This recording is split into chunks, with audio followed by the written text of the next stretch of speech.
have always had the hardest time answering the question, what is your teaching philosophy?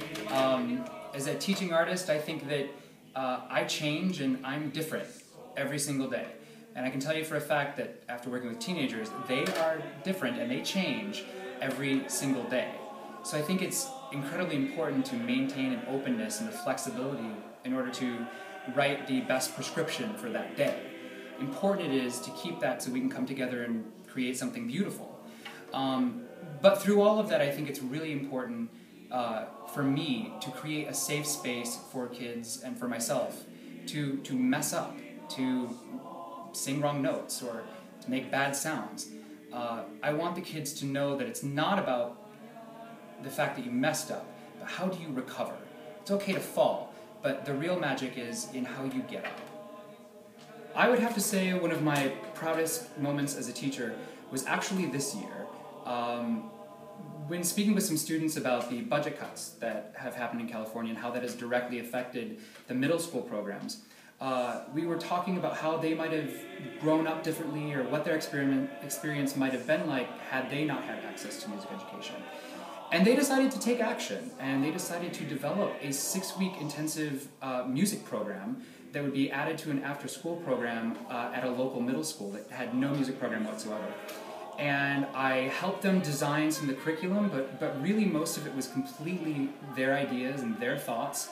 And they went to this middle school once a week for 2 hours, and at the end of the 6 weeks, they put on a concert for the families at the holiday potluck that they had at the middle school. And I got to sit in the back and kind of not really be seen, and look back and look at these seniors who not but 4 years ago didn't know the difference between a quarter note or an eighth note, and now here they were passing along this trade that I have given them, and they are now passing it along to the next generation. But I was just so proud to watch these seniors take their passion and pass it along to that next group. It was an amazing moment. I think as music teachers, we face a lot of challenges every single day, be it just breaking up fights or having a lot of emotions downloaded onto you when students feel like they can't go to anyone else. Being laid off every single year is certainly a challenge. But I think the biggest that comes to mind is when I hit a moment in my career where I just felt depleted. And I was questioning about whether my longevity, and how long I'll be able to do this, and how I got to that place.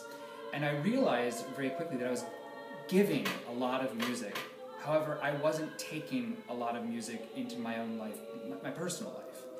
And I sat back and I thought about a remedy to that, and I started practicing again. I started taking lessons again. I started picking up gigs that I would have previously said no to.